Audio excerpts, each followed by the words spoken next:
We're outdoors, we better do it pretty soon. Got about 120 foot candles right now. If I would have known, I would have done it first.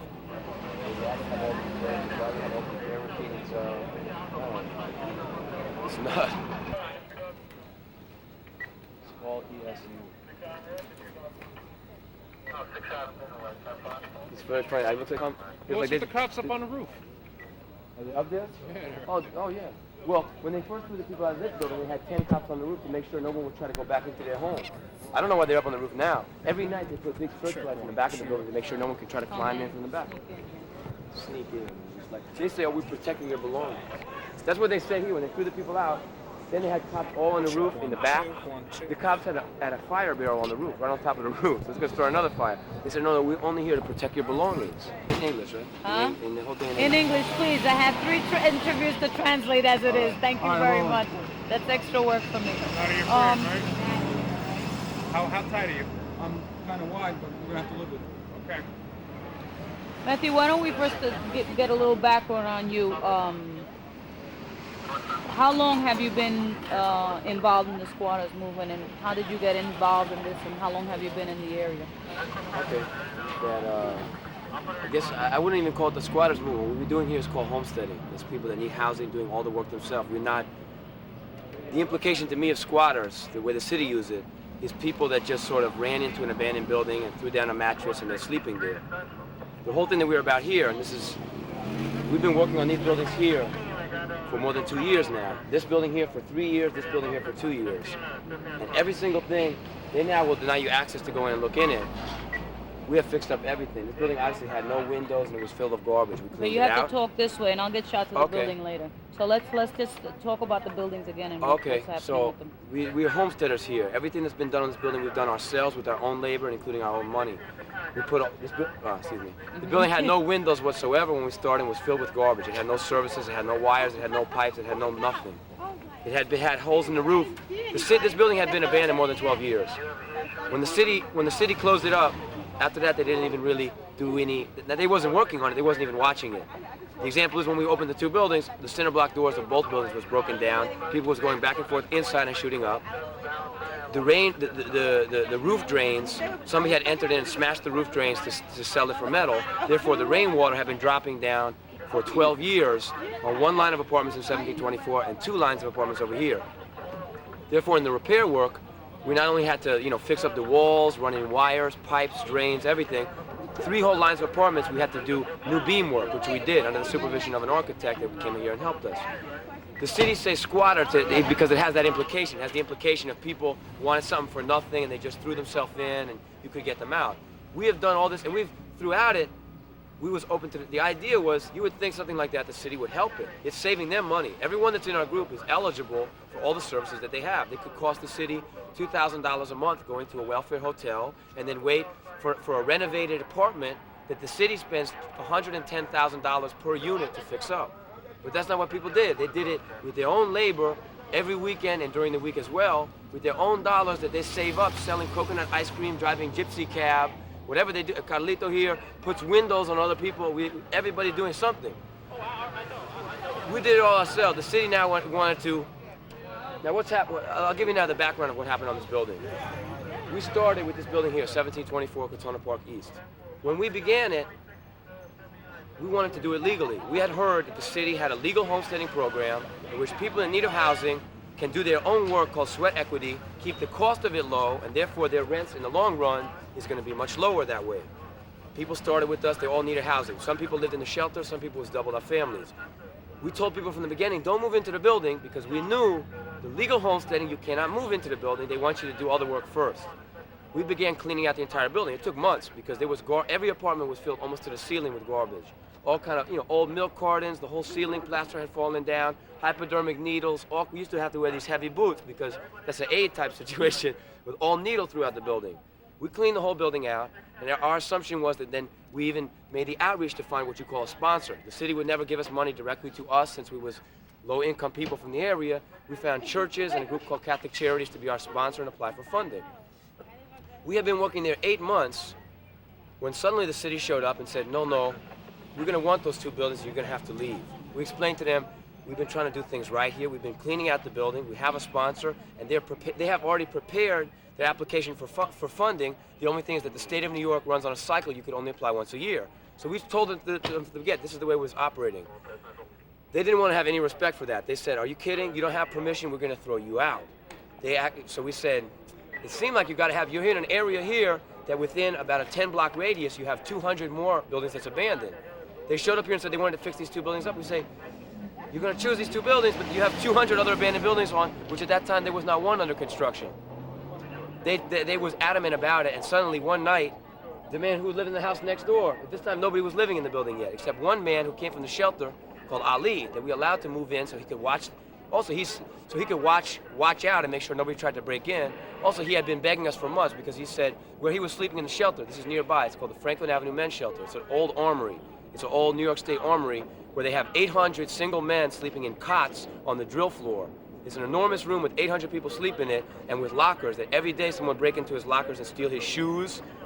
Then they would say, why can't people in the shelter get a job? But you have to be watching your shoes, you have to be in line for a meal at 3 in the afternoon, and every night, even though he's lived there 8 months, every night you have to be in a line for a bed. If you're late, you're gonna live there a year. If you're not there to be in line after dinner for your bed, they give your bed to someone else.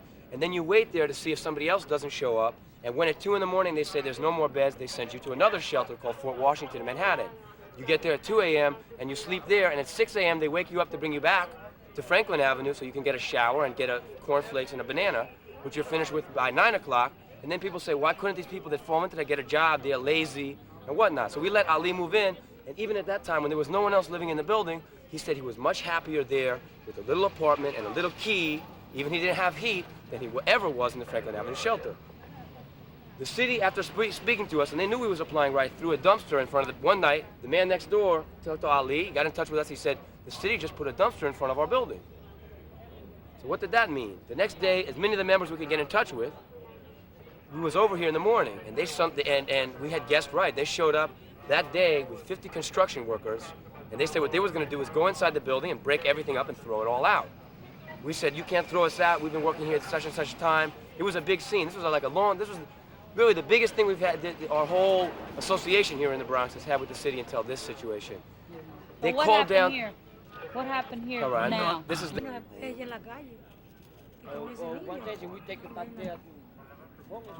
the best way right now. Ponele en home allá. Hablar con alguien que está de allá que tiene. Por ahora, hasta que por la mañana, lo que sea, ellos no tienen que ponerlo. Había otro que llegó ahí a ¿Ya le arreglaron el problema al otro señor? ¿Que dejaron en la calle de entera? bajito, sí. Pero lo dejaron en la calle esta noche. Dijeron, no, ya está después de las 5, no podemos hacer nada. Porque Marco tiene problemas también, Marco. ¿Marco? Marco tiene problemas. ¿El alto, Marco? Sí, porque ¿Qué problema yo tiene? creo que él no tiene papeles, tiene esposa. Ellos no estaban, el otro día por allá me dijo, oh, me van a dar apartamento, estoy tan feliz. Ellos Ahora no dice que no. Yo porque no tienen papeles, entonces parece que los que no tienen papeles Ellos no dijeron eso tampoco. A sacarnos de aquí dijeron, cada uno que está aquí va a tener apartamento. Ven con nosotros, cada uno. Eso era promesa. Entonces la gente dijeron, ¿pero a qué renta? Él dijo, a 30% de la renta. Si tú no ganas, a 30% de ingreso, este little base. They say it's so unsafe, All right? right, we're rolling. Okay. Let's pick up What happened now? Matthew. What happened at 1728 Cortona that got the people out of the building? Okay. It was very, very strange. On Saturday, today's Friday, right? On Saturday was the 1st of December, early in the morning. Okay, I won't point out. Saturday, the 1st of December, early in the morning, of 1724 Cortona Park East. There's 2 buildings here. One is a 20-unit building, 1724. The other one is 34 units, 1728. On the top floor of 1724 Cortona Park East, in apartment 5B, they said a fire began there. Wait, let's stop a minute. Okay. Did you see that light bulb? Okay. Don't try not to get distracted. All right. Or else it'll be hard for me to edit it together. Okay. All right. All right. So what happened? So what happened on December 1st here at 17? There was a fire on the top floor of 1724 Cortona Park East. The fire department came, they put the fire out, and when they left, we even asked them. They said it was not a bad enough fire probably to vacate the building. They put it out and they left. They drove away. Our members was all standing here. People went back into their place. This was now about 7 or 8 in the morning. Went back into the building. We started cleaning up because there had been they cut one of the water pipes, so it continued until we turned off the water, continued to throw water down. We started sweeping out the stairs and the lobby, and a number of us went to go and get wooden beams from another homesteading building in the area to begin repairing what we had to repair of the roof. We went also by the other buildings to tell the people that's working every Saturday on the other buildings to come over here and help us, that it would be good as fast as possible that we would fix the problem. We assumed actually that we could fix it within a week with the different people that we had. By the time a number of us now coming from the other buildings and with the beams came back over here, already police had arrived. 20 police had arrived and put barricades around 1724 where the fire took place. They had 20 police outside. They had run into the building, told everyone they must leave. By the time I got back and I asked them, they said no one's allowed access into the building anymore until inspectors come from the buildings department. So I said, when would that be? They said, probably not till Monday. So I immediately called the lawyer because that's what you would call a lockout. They're not allowed back into their place until Monday. When in fact, and to tell you the truth, after the fire, we was all inside the building. Every apartment except the 2 that burned was in fine condition, just the way it had been. Lights, water, I mean the whole 9 yards. So I started calling the lawyer, then things started to speed. He gave a couple calls and things sped up. By mid-afternoon, buildings department inspectors did show up. But who was with them? An official from HPD called Mr. Peter Cantillo, who had been 2 years before when the city had tried to take us to court to evict us in charge of the whole thing to throw us out. They brought an eviction case and they lost the case. They then called us downtown at that time to meet with him at 75 Maiden Lane. At that time, he had even mentioned, maybe we'll give you another building you can work on. We said, we're very interested in that. We're not like intractable, we're not gonna move. So we said, how are we gonna line this up to look into it? He said, no, but you would all have to leave the building first. Now, once you're outside, we can talk about another building. So at that time, that sounded like it wasn't solid at all. We turned the offer down, and then he stood up from the table and he said, I'm gonna have you out in 2 months, I don't care how, I promise you. And we left 75 Maiden Lane and came back up to the building. That was 2 years ago, and we had not seen him since. Right after the fire, by noon of that day, he showed up with 2 buildings department inspectors. The police allowed them access, and he went in, literally, well, I hate to say this, he said to me, oh, Matthew, I'm sorry about the fire, and smiled. I'll say that, this is not to get down personally, he smiled. He said, I'm real sorry about the fire. Then he turned in, and with the buildings department inspectors, he's like, I'm gonna show you things. They go in, I said, at that time, we said, could not one of the homesteaders or a representative be given access to walk with them? They said, no, no access. They went up and down, they came down, still nothing was going on. More and more police that started then arriving. Later in the day, now our lawyer finally showed up on the scene. They called the fire department to inspect. The fire department inspected, and when they came down, I heard them saying that's probably not a vacatable offense. But it wasn't, they still stayed around. Now suddenly a city corporation council lawyer showed up. By this time also we had all the members from the other buildings here because they was ready to work. More police showed up, they threw the barricades back, get across the street. The fire department didn't leave, however. A city lawyer from the corporation council showed up, and they all started, this now was already getting dark. We've been out of the building for 12 hours. They all started sitting down in the city car with like 3 cellular phones in it, and they're planning out. They're all speaking amongst themselves. Mr. Cantillo of HPD, the buildings department, the fire department, and the city lawyer. They're talking. Our attorney continues to go over to the car and say, what's going on? They said, well, you know, we're looking into it. We always wanted you out anyway. You're illegally there. Our lawyer said, you'd have to prove that in court, and you tried 3 times. You lost all the cases. If you wanted to evict the people, you have to take them to court. And the city knew that. This is why the city was so happy about a fire, because it's a way they could throw people out without taking them to any kind of court. Even so, we should have a right to challenge the vacate order. Well, I didn't get to that yet. They sat and sat. Our lawyer said, what are you planning about? They said, we're considering a vacate order on 1724 Katona Park East. He said, okay, because they was already sniffing around the other building. He said, but nothing on 1728. They said, no, nothing. As they were speaking there, accompanied by police, the fire department tried to jump into 1728 Katona Park East to make an inspection. There was no fire. No fire jumped the roof or anything. No fire in the building. We closed the door and said, come on, speak to the attorney. 15 cops turned around, ran through the police barricades into 1724, ran up the stairs to the roof. We started understanding what's going on. 5 of our members ran up to our roof too, and we got on the roof, and suddenly all the police started coming out to cross the roof and go into our building from there. We stood kind of in front of the door of the bulkhead of 1728, and we said, why don't you just speak to the attorney downstairs and explain that what you want to inspect, what you want to come in for? Cops said, get out the way. We said, why didn't you do it in the right way? We just were saying you got to speak to us right down there to tell us so we know what's going on. Cops said, don't start anything on the roof or you don't know who's going to get thrown off. One guy, I stepped out of the way to tell you the truth. Once I heard that, I stepped out the way. These guys is crazy, and they could throw somebody off the roof and say you was fighting with them. When did the police come en masse to take the people out of the building? Okay, I'll speed up the scenario of it. They had promised they was doing nothing on 1728.